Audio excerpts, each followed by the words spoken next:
Richard Castle, a famous mystery novelist who helped solve crimes on the ABC series Castle. Please welcome Nathan Fillion.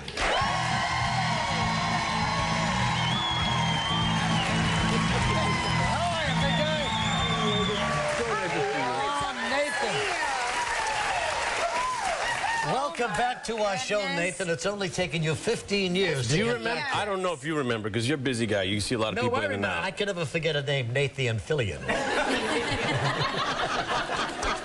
God gave me that name. There's no changing it now, right? I know. So it was sort of a last-minute thing. We asked you to come over, right? Yes. You know what? I used to live on 68th Street, and I worked on 66th Street. So every morning I pass by here, and one day I get to work and I get a call and say, they had a last-minute cancellation. Get over to Regis right now. I put on my pants and here I was. Yeah, and you did a good job, too. I remember Thank that. You were on One Night to Live at the time. I was on One Night to Live. I was having a great time. I spent the last 15 years trying to get back on your show. Here I am. But you made it. But you know that building was right over here, right across the street, right? Yes. Yeah.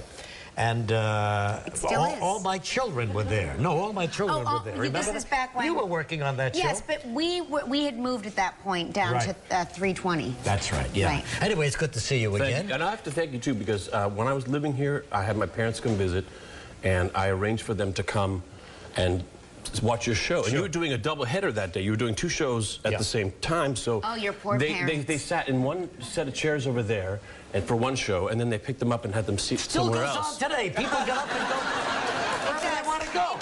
And then when the caller called in and picked the seat, they picked, for the prize, they picked the seats that they were just sitting in. So my dad said, wherever they put you, just stay right there. Right.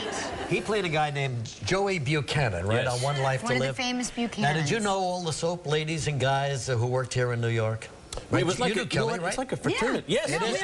But I haven't seen you for over a decade. So I watch you on TV all the time. I watch you on TV all the time, too. You're doing very well for yourself. But you know, they come here and they become part of a family. Yes. And they're part of New York City. And so when the time comes, you know, to take their fling at Hollywood, sometimes it's very difficult for these folks to leave. Am I right or am I wrong?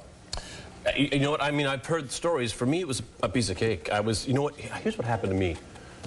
The guy who played my uncle on the show, Bo Buchanan, was Bob Woods. Who's the greatest guy. I just saw him in Central Park 2 days ago. He says, you got a minute? He's come feeding with me. pigeons. Yeah. No.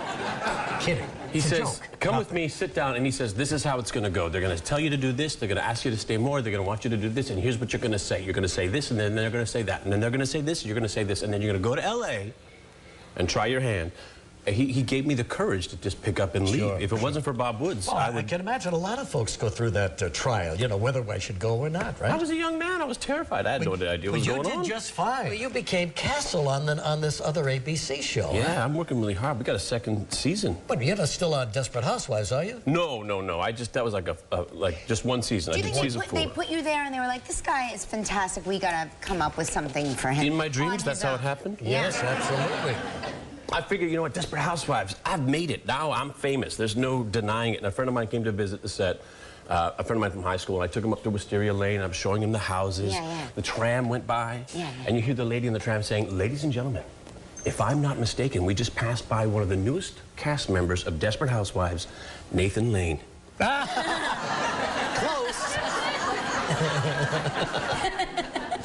Anyway, Castle now in its second season, and what they've done here is they've taken a mystery writer and get him involved with the police and tracking down the criminals, right? You've been watching my show. Absolutely, and you're Castle.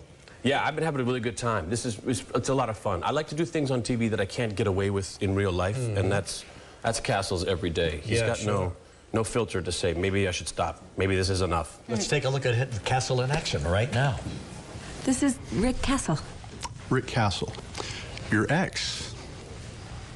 Oh, yes. No. Nice to meet you. Rick's working with the police now. Do they think the murder's still in the hotel?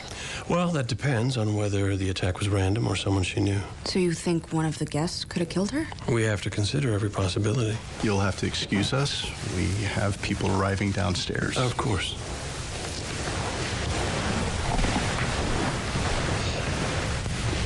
Kira Blaine. Wow. I take it she was someone very special. She's the one that got away. That Castle Dive. Monday night, 10 o'clock on ABC. Nice to have you back in New York, Nathan. Good luck, buddy.